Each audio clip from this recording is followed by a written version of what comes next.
What's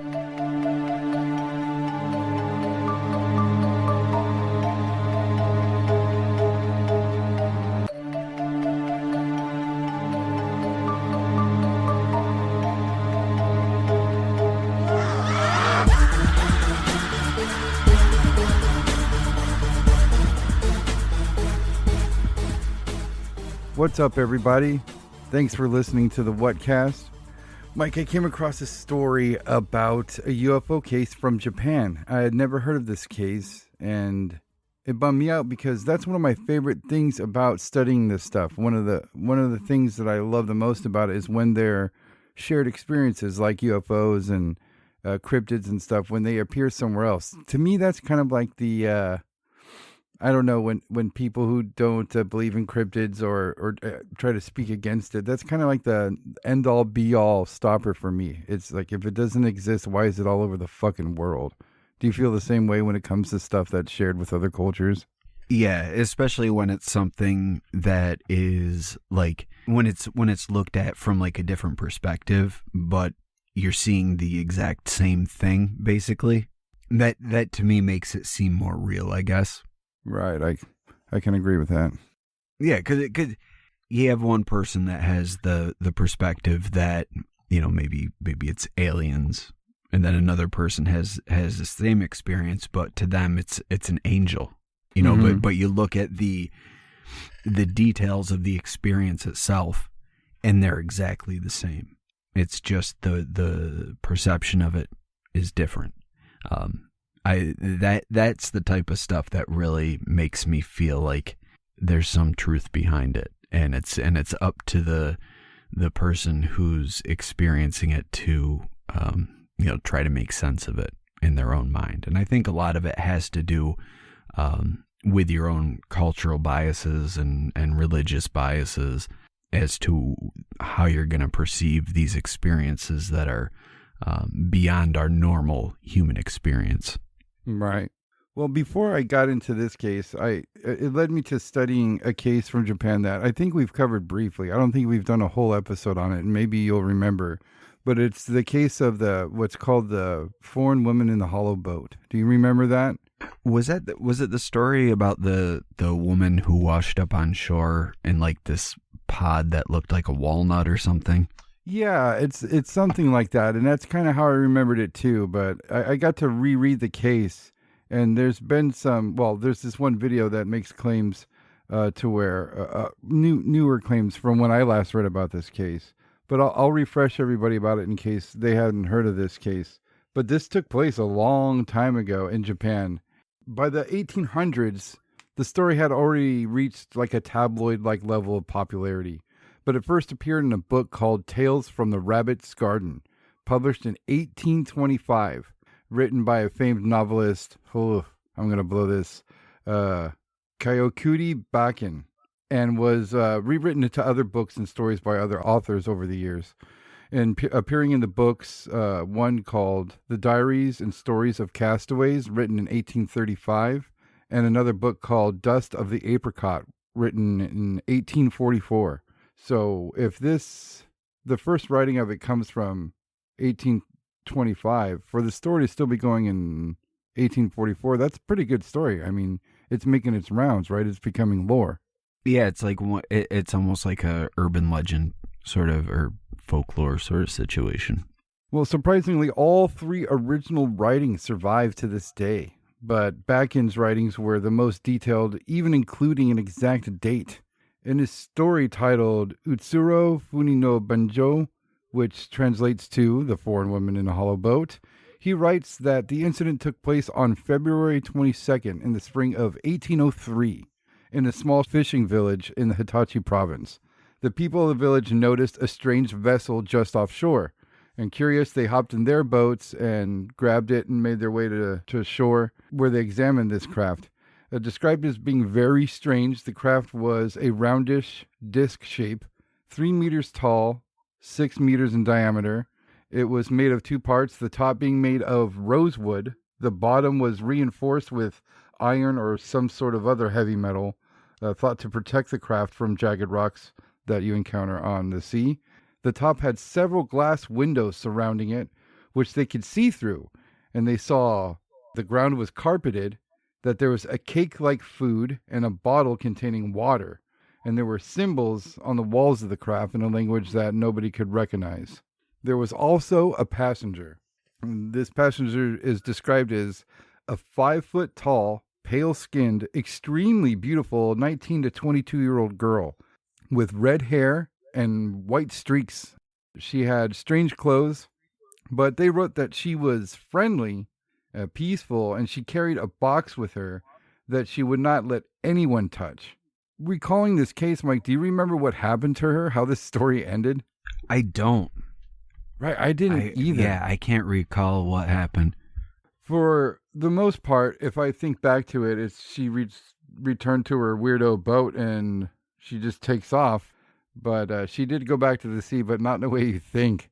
The story goes that there was an elder fisherman in the village that said, basically, shit, you guys, I've seen this shit before. Chicks who do super bad shit get punished this way. She's probably a princess from a different land who had a lover or something like that and was punished by floating around in this thing. And he even said that the box probably had her lover's head in it. But she was probably set to sea to be left to the fates. What do you think about that as an explanation? Even if you're talking about 1800s Japan, do you think that sounds like a punishment? They'd cut somebody's like a lover's head off and put it in a box and put him in this weird capsule and set him out to sea? I mean, that does seem like a really weird punishment. And I think if it was something that was commonplace, we'd hear about that, different instances of that. Maybe it was like a family punishment, though. Like maybe she had disgraced the family in some way. And as a result of this disgrace, this was the punishment. But I mean, that's just one theory. It could just be a made up story. But if it was real and it was an actual punishment, I wouldn't think that it would be a culturally imposed one. It'd probably be more of like a familial type punishment, like whether it be from her, the patriarch of the family, or her father or her brothers, something like that. Right. Well, like you said, you didn't remember how it ended. Neither did I. That's probably because that's where like Ancient Alien ends the story. Everybody ties this to some type of craft that had crashed, and they equate this person to being an alien. But the townsfolk, thought that Uncle Joe was probably drunk, but just so they didn't incur the wrath of a foreign kingdom, they put that woman back on her craft and kicked her ass out back to sea. But I found that a rather... Wow, fuck out of here. We want nothing to do with this shit. Yeah. I found that to be a rather weird conclusion to come to, let alone act on. But as it turns out, there's most likely nothing alien or paranormal about this story. Maybe it was strange to a bunch of fishing people, like, fishmongers in the 1800s in Japan, but there was nothing about the craft that was unknown to the villagers. They were even able to identify what type of wood it was made out of. They noted that the glass windows were held in place by tree resin. And one of the villagers even noted that some of the strange symbols in her boat had been seen on a British ship that had passed through a few months back. And this, in fact, was not the first time that this happened. There's even an origin story of one of Japan's royal families and future princesses, the Kawano family. Her story is the same. She was found washed up on shore in a round disc shaped like wooden craft that was sealed, like the one in this original story, the first story. And she was happened upon by a farmer. And he opened the craft. It was a girl about 12 years old that was in there. And he decided to raise her as his own. And she eventually married into the royal family and became, a princess of Japan. So that's like a story or a legend of how that family came to be. And there's that type of boat wasn't unheard of at the time.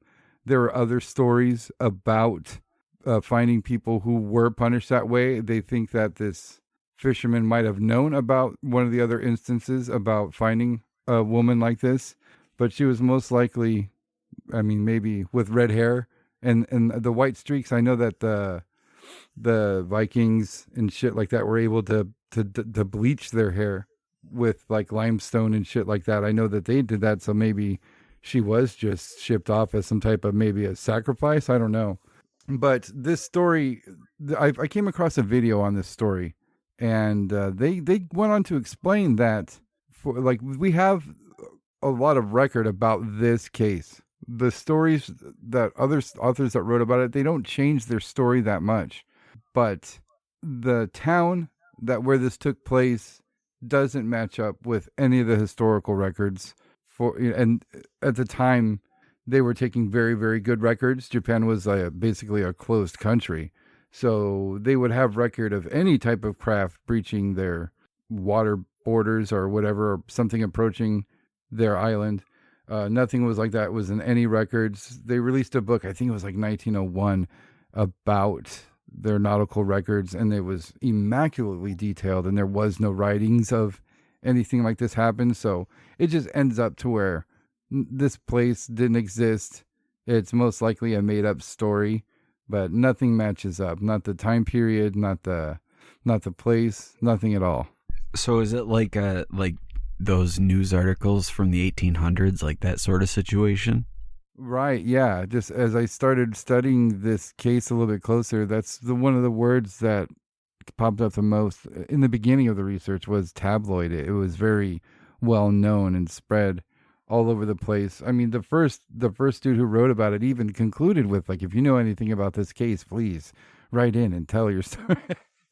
So it just turned into that. It was after reading that, I hadn't known it had been debunked by, records and shit like that, but I remember Ancient Aliens pushing that shit pretty fucking hard.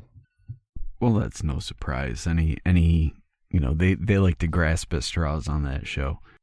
That show's fucking bizarre to me, man. It's one of those things that has both incredible information that's like actual, like, factual information about ancient cultures and religion, and then in the next breath they completely discredit themselves by just immediately going to aliens. And it's fucking wild. I love this show though. Yeah, I can't help it. Like, I fall most nights I'll fall asleep watching that show on Hulu. Oh, nice. Yeah, I'll always watch Ancient Aliens. I'll always rewatch it. It did get crazy, and I stopped watching it.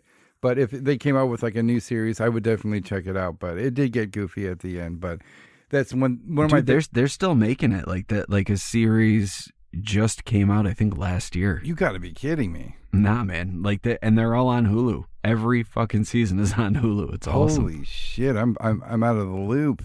I got to catch up. Wow. But yeah, it's one of my favorite things about Ancient Aliens was the history about it. It was on the History Channel, and just to learn about historical sites was cool enough for me.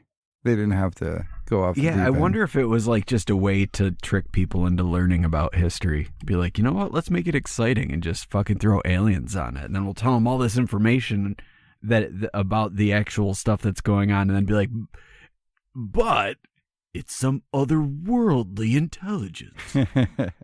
It's always otherworldly. You know that Giorgio Tsoukalos used to be a bodybuilder? Really? Yeah, dude, you can go look it up. He was like an actual bodybuilder. That's funny. Yeah. Muscles and aliens, bitch.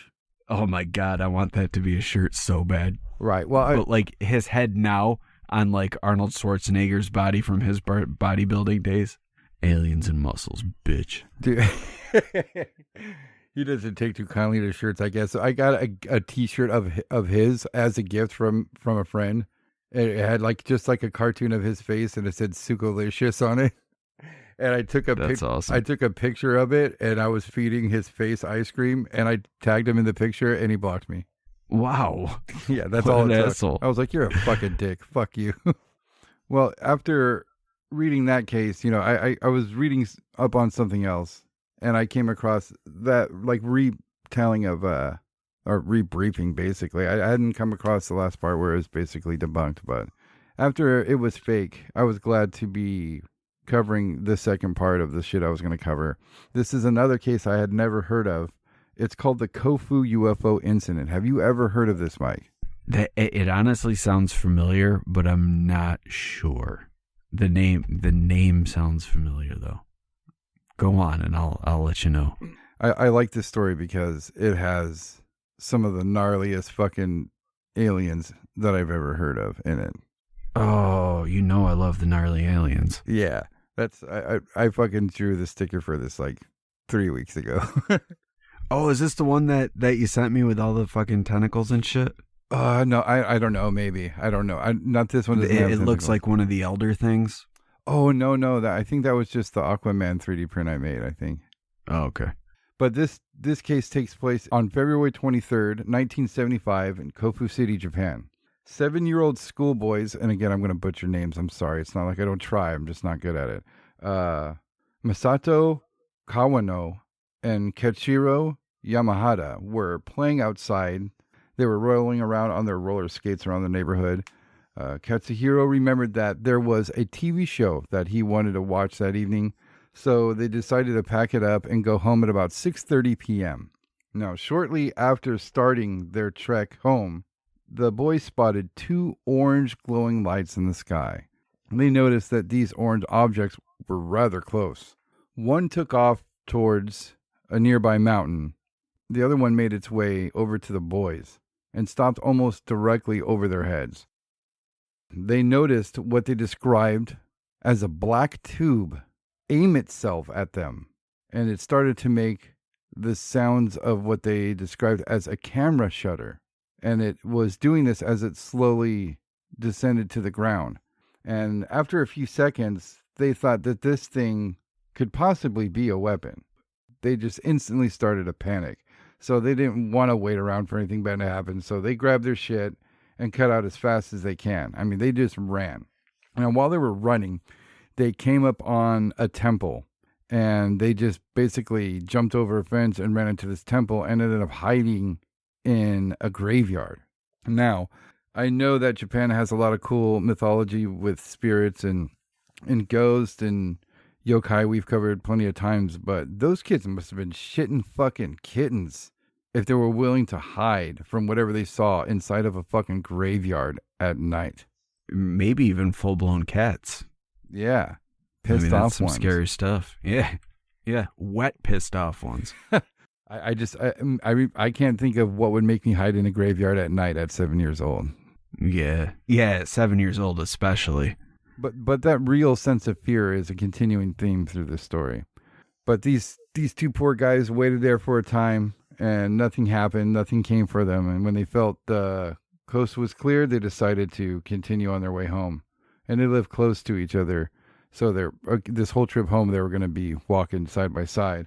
The area that they were in was farm heavy. It was an area used for agriculture. So on their way home, they came across a big grape field, a big vineyard. And there in the middle of the field was this glowing orange light. And they decided to be a little bit more brave this time. So the boys snuck closer to the object to get a better look at this thing. And by the time that they had got close enough to get a good line of sight on it, it was no longer a glowing ball of light. It was a full-on landed UFO. It was about 7 feet tall, 15 feet wide, disc-shaped craft, metal chrome in color. It had windows and a staircase leading to the ground. They also said that it had really odd symbols on the side. Now, when we hear about UFOs, they usually have no markings. And we know, as humans, we use markings on the side of aircraft to identify them. I found that to be a weird detail. Remember at the Rendlesham sighting, there was also that marking, and also at Roswell and the Kecksburg UFO. Right, yeah.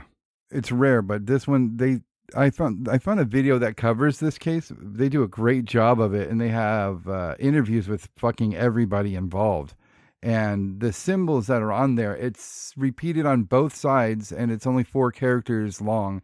It to me, it seems like an identifying mark. It's repeated on the other side.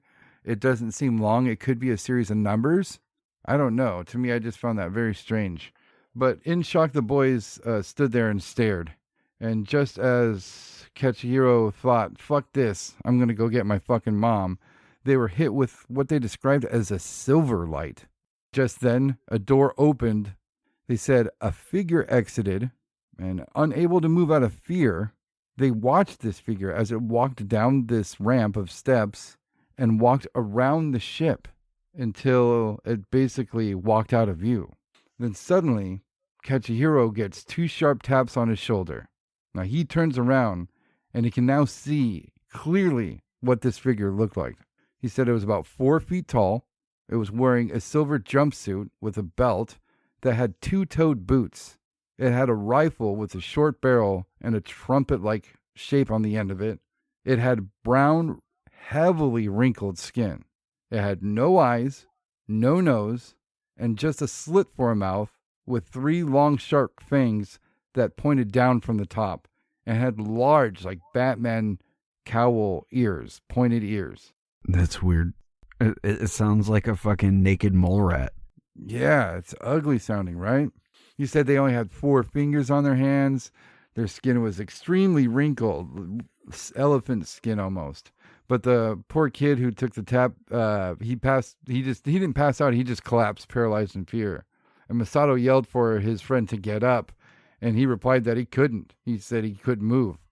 Masato, being a badass, ran up to his friend, right up to this creature, picked him up, and ran in the only direction that would lead them away from this being, and that was right to the UFO. And just to reiterate, these kids are fucking 8 years old. 7 years old. 7. Okay. Wow. So they have to run past this fucking UFO that now has an open door, and they stopped for a second, and they said that they did it on purpose to stop in front of this thing, to check behind them to see how close the one that was outside the craft was to them. And they said when they did that, they looked inside the craft, and they said there was another one of these creatures inside the craft sitting at some type of control panel. And he said that the windows that they can see from the outside, you couldn't see inside, but from the inside, you can see outside. So it was like a one-way mirror type deal. And they said that it had buttons, it had a screen. So this, to me, when I first was studying this sounds crazy. It sounds nuts. This is a very strange case by 2 young kids who maybe have an overactive imagination. Are you getting that at all, Mike? I mean, were they interviewed separately? Do their stories lined up? Well, you're gonna love the way this fucking ends, dude. These guys fucking nope right the fuck out of there after they look into the craft. They did check behind them. The alien or being was still moving towards them, so they fucking just took off and ran home. And when they got home, they ran to one of their houses. They lived close together, so when they got there, they're freaking the fuck out, telling this kid's mom what they had seen and what they had experienced. And she blew it off and tried to get them to sit down and eat something. And they really made it clear to her that they weren't fucking around, that they were scared as shit, and this actually happened. And she was interviewed, and she said that she didn't believe what they were saying, but she believed that they were fucking shitting their fucking pants. They were terrified of whatever had happened. So she did what a good mom should do. She said, "Take me to what you saw." And they took her back to this area where they saw this in the vineyard, and they saw this craft, and the fucking thing was still there. It had now turned back into the orange glowing light. The mother saw it, sat there and watched it, and she ran back home with the kids and got her husband. And lo and behold, by the time he gets there, the thing's still fucking there. Oh, shit. That's awesome. Yes, it is. And at this point, it started to blink, and with every blink of light, it shrunk until it almost disappeared. It started to move up until it fully disappeared. That's cool, man. Yeah, so this is now a weird story told by a couple kids that's witnessed by 2 adults. So this is but the fact that they left multiple times and came back and it was still visible. Awesome. Right? So they all go back home. They go back to their respective homes. One of the poor kids can't sleep. It's reported that he cried all night. And in the morning, the other kid absolutely refused to fucking walk anywhere near there by himself. So his mother had to walk with him to school. Now, when they got to school, things get even weirder. They get there. They meet up. They talk about what fucking happened. And the first thing they see, I don't know if it was like scratched into the dirt on the ground. In the report, they just say that there was some type of picture on the wall. Maybe it was drawn, but it's of the fucking craft that they saw last night. It's the exact same thing. So almost like someone else saw it and drew a picture of it. Exactly. That's exactly what happened. Rumors started flying, and some other kid who saw it that night, and he drew it on the wall, trying to throw up a flag to see if anybody else had seen it. And that was enough for these little fucking awesome kids with so much wherewithal. They decided to just go to their teacher, and they're like, look, dude, this fucking happened. I don't think our parents are going to say anything about it. We're fucking tripped out. And again, they were not believed, but when interviewed, this teacher couldn't believe that they would make something like this up just based on a level of fear and nervousness that they were displaying. So this teacher in turn told their principal, and this principal goes and tells a local newspaper. And now this local newspaper decides to fucking fully investigate this shit. They fucking go all out. They do so much with this investigation that they get the police involved, and the police start doing interviews, and they even have the presence of mind to go back to this vineyard, to go back to this field, and they find a whole bunch of damage to the area. And again, this YouTube video that I found this story in, they have footage of all this. This was thoroughly covered. There's footage of the vineyard. There's footage to damage of the vineyard. They interview the boys. They interview the mom. They interview the dad. They described that the craft had 3 huge oval like bumps on the bottom of it. And they found those huge impressions in the field. They found that they had these concrete pillars that held up a canopy for the vines for the grapes to grow up had been smashed where the boy said this thing landed. They even tested the soil of the ground where the boy said this thing landed, and it was loaded with radiation. So, like I said, the police start doing interviews, and there's fucking dozens of people who saw that thing that night. So it's corroborated by not only the 2 witness, the first witnesses, and then their parents, and then they find out Timmy down the street saw it, and now everybody.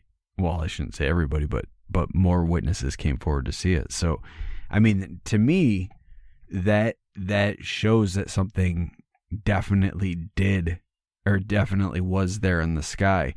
And I don't think a kid would make up a naked mole rat man with pointy ears.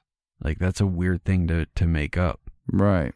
Well, one of the people that they found who had seen this thing, one of them was the high priest of the temple that those kids ran to. He said he saw a yellow, orangish light zigzagging across the sky.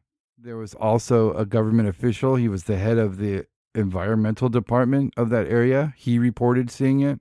There were other police officers who reported seeing it. So like you said, for all intents and purposes, this thing happened. This really happened. Now, the case has already gone through some pretty good scrutiny. I mean, the kid's story is an interesting story. If I read it and that was the end of the story, I'd be like, whoa, those were some pretty fucking weird aliens. Like you pointed out, the fact that they were able to go get their mom and come back and it was still there is very interesting. And moreover, go get their dad and he being able to observe this thing there. Well, these 2 kids were interviewed about this nonstop. They always stuck to their story. And 7 years later, a late night news show received a letter from an insurance saleswoman. She's a very successful, very wealthy businesswoman who said that she kept silent about that night out of fear of ridicule. And she said that she was driving home that night when she saw 2 kids in the middle of the road. They seemed to be like junior high school kids. And they were just standing in the middle of the road. And she honked at them and they didn't move at all. So she moved a little bit closer, honked again, and they didn't move. And she said that she was going to get in trouble. I think it was something about work. She was going to get in trouble if she was late. So she decided to get pretty close and honk again. And she said when she did that, one of them lunged for her windshield.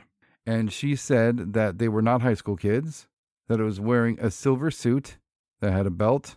It had skin that was extremely wrinkled. She described its wrist as looking like a turtle's neck, But the description of the creature, it differs quite a bit. She said that it did have hair. She said it did have eyes. She said that it did have a nose and a mouth, but it was almost black, jet black. It was so dark in color. And she remarked again about the wrinkly skin. So the only similarity here is the wrinkly skin, really. Did she say anything about the teeth? No, she didn't. She has a drawing of it that she did. She admitted that it was 7 years ago. They compared the kids' drawings side by side. Yeah, the guy who made the video said that he was an English and Japanese speaking person. So he's apparently lived in Japan at some point in time. And he pointed out that to make a claim like this wouldn't make you look stupid. Lying about it would. That's when you would start dishonoring yourself. But these kids never, ever, ever changed their story. They were interviewed about it for the rest of their fucking lives. They stayed true to it. They even underwent hypnosis to recall the events of the experience when they were at the age of 33. And both of them had still stuck to their story. I mean, that says something too. Like, if they voluntarily did that, like, just to be like, is that actually what happened? And they undergo the hypnosis and then still come up with the same memories. Yeah, isn't that crazy? Yeah, it is. I'm going to send you a couple pictures right now, Mike, of this lady's description of these things. And let me see here. First, I'm going to send you a drawing of what the boys saw. Because they're fucking ugly, dude. They're a creepy fucking alien. And then, let me see here. Yeah, she says their bottom of the eyes were completely straight and its eyelids were very wrinkly. And I'll send you over that video so you can check it out too, Mike. But damn, that took them forever. But it's such a well-documented case. When they were put under hypnosis, that was filmed for television. So you can see these little 7-year-old kids talk about what happened to them. And then you can see them as like almost 50-year-old men talk about what happened to them. One thing I did forget to mention, dude, Mike, it just tripped me out so much because they interview the little kids. They record the interview. And they asked if they were spoken to at all by these things.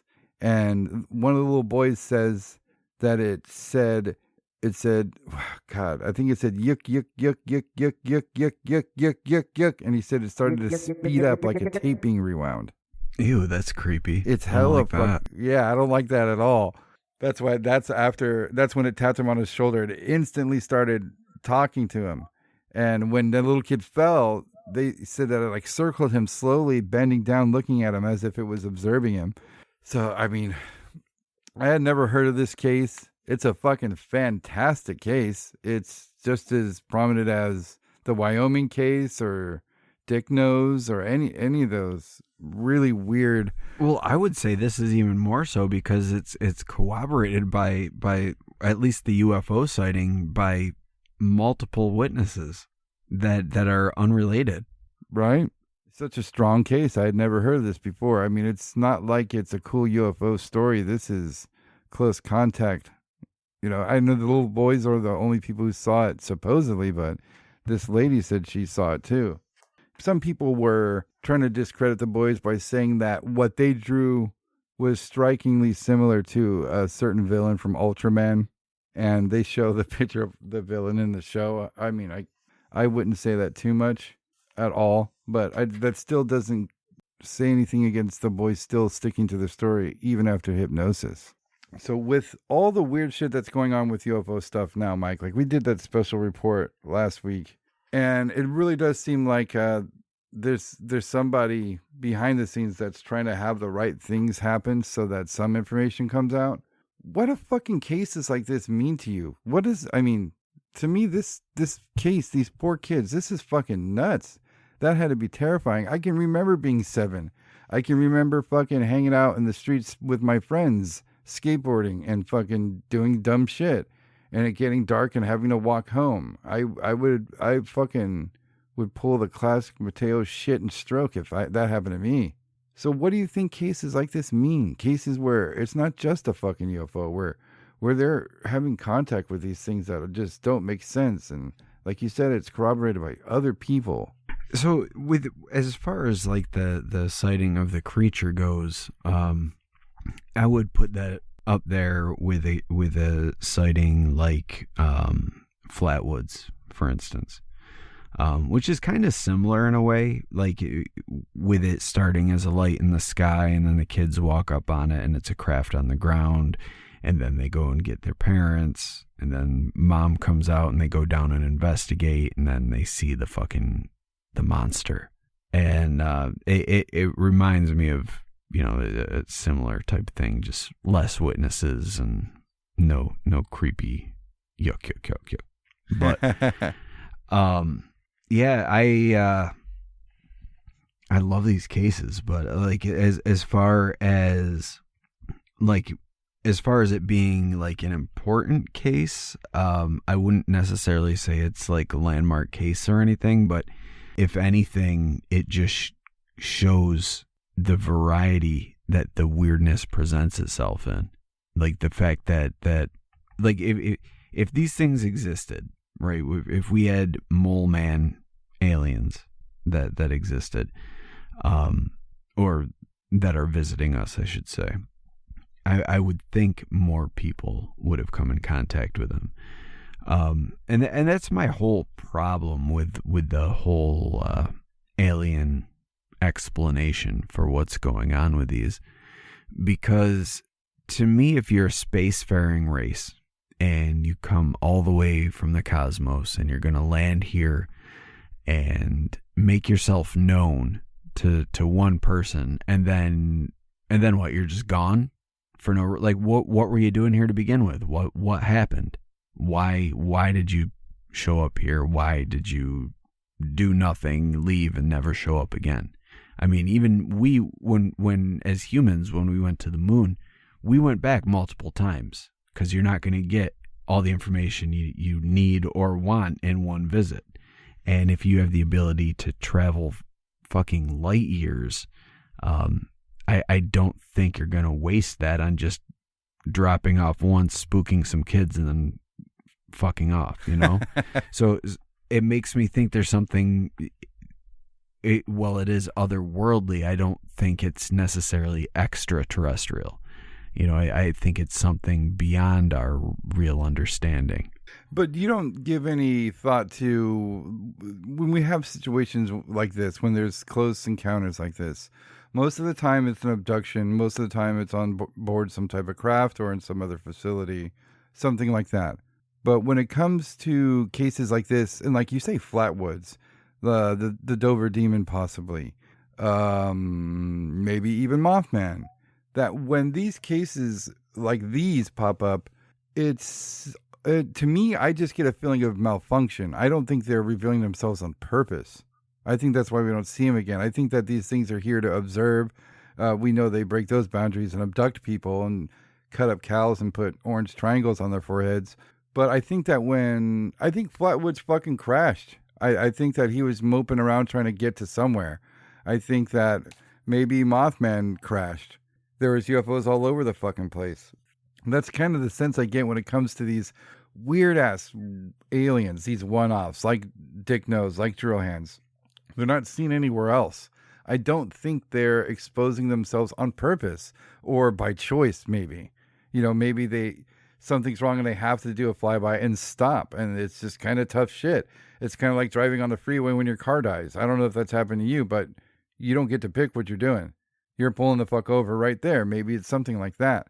I think in these cases where there's huge UFO sightings like Phoenix Lights or the Dome of the Rock stuff, we're not seeing entities because that is like a maybe a less technical malfunction when we see a UFO streak across the sky and then suddenly disappear. Maybe it is a malfunction in their cloaking device or whatever. I don't think that they really mean to expose themselves. The only time I got that impression out of the stuff we've talked about is a couple stories of the Michelin Man fucking guy, the Babendum guy.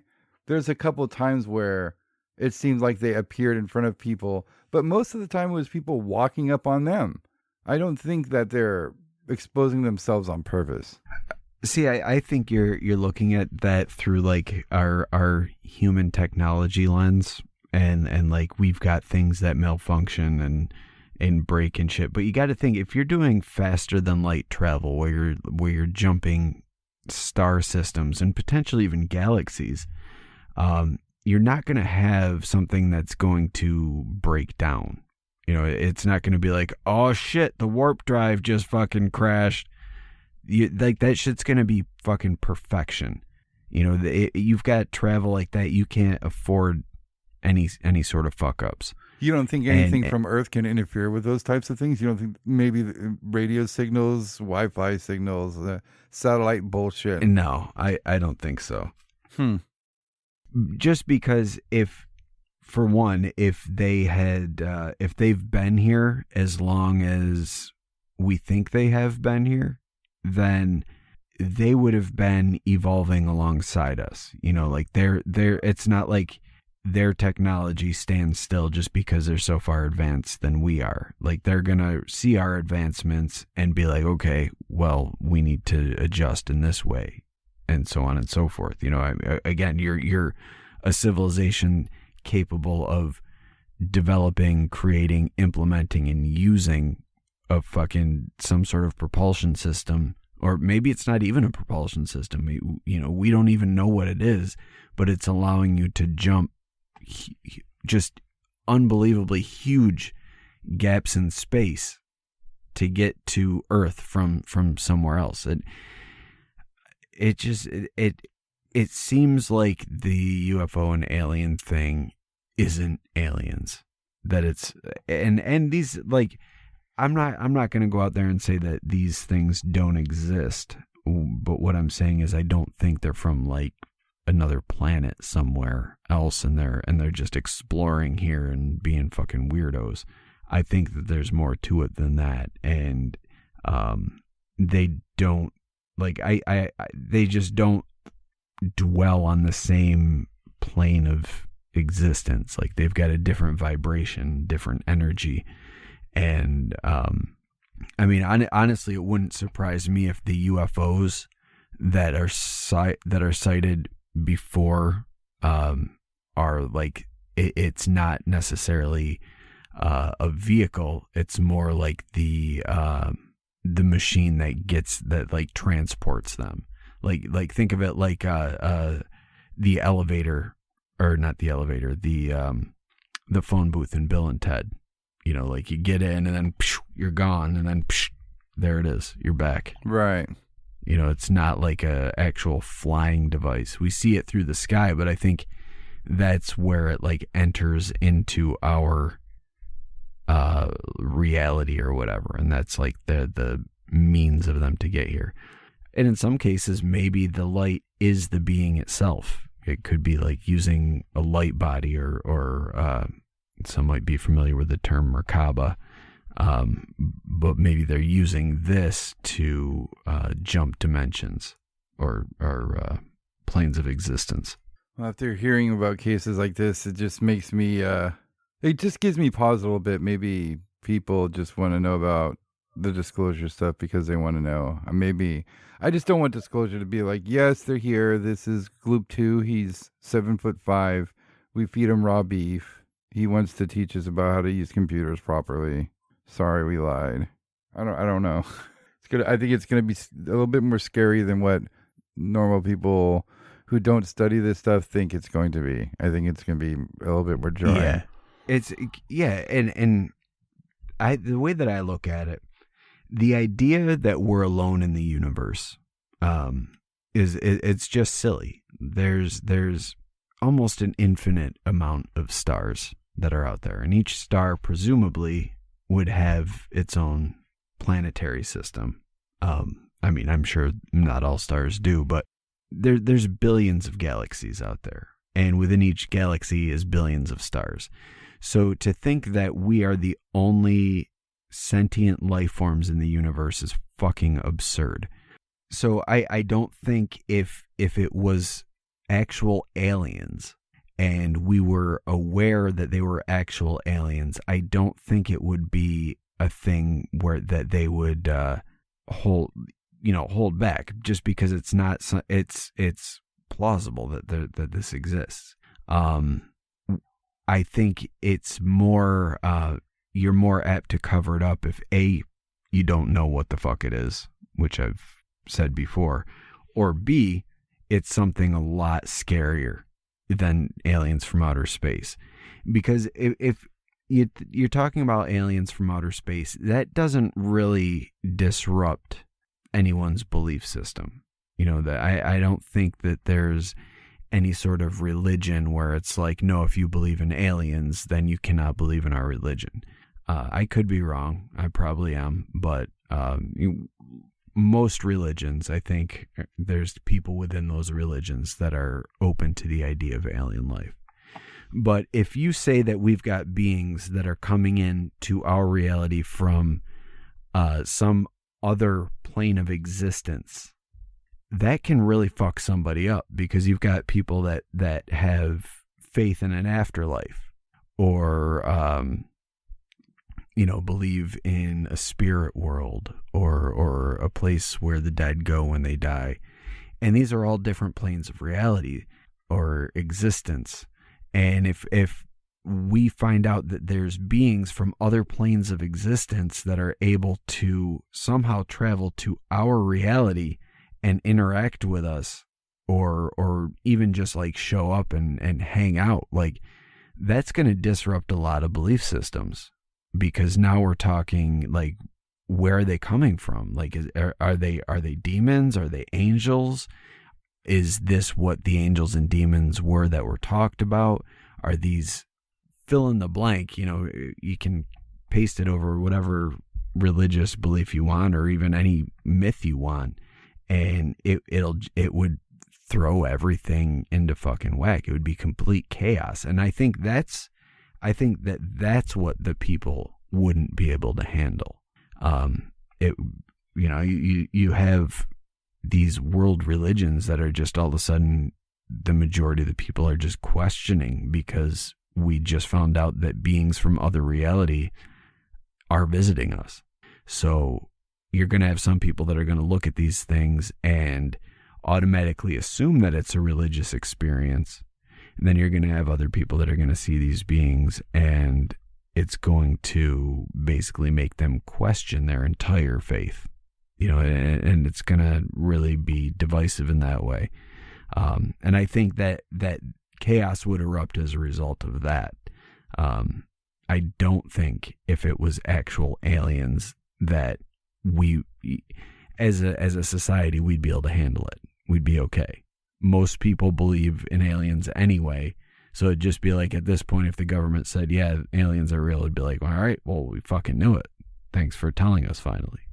Right. We like if aliens were real, we would be looking at a reality a lot closer to like fucking Star Wars. Yeah. Than like anything. With the world running on capitalism, like, we'd be fucking dying to get these space resources or whatever the fuck, get technology, set up a trade center for fucking a galactic trade center on Earth, or in orbit around Earth, or whatever. Like, that shit would be, you're not going to cover that up. It's not going to be able to be covered up. And then you've got the people talking about the Pleiadians and the tall whites that are all talking about love and light and peace and saving the planet and all that.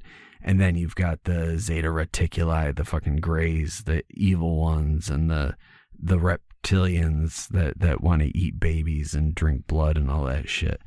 Like, if these are actual aliens, like, for one, we've got factions on complete opposite sides of the coin here. You're telling me they're all rolling up on Earth, and there's not going to be any sort of conflict there between those races? And then you're also going to tell me that all of these races are interacting independently with different government and military officials, and they all want it to be secret, even though the good ones want the world to be saved and want humanity to accept peace and love, but they're not going to let the people know. They're going to do this through fucking meditating hippies and and people within the military. Like, it doesn't make sense. None of that makes fucking sense. But if you're dealing with entities that are outside of our plane of existence, then it makes perfect fucking sense. Because, of course, you get into a meditative state, you're able to tap into different frequencies, which might open you up to communication from another entity, maybe a non-physical entity, maybe something from another plane of existence. And then you're going to get this information that way. And then to you, because of your own frame of reference, you're like, that was a fucking alien. Meanwhile, this thing is like, no, I'm not an alien. Like, that's just what makes sense to you, I guess. But again, it all comes down to frame of reference or cultural or religious bias, I think, to deal with whatever the experience is. And I mean, it could be even fucking weirder than that. I could be way off, and it could be way scarier and way weirder than even that. I don't fucking know. But I don't think it's goddamn aliens, because who the fuck is going to hide aliens? Everybody believes in aliens. And any race of alien that's coming here, especially multiple races, they're not all going to be like, dude, this is a big fucking secret.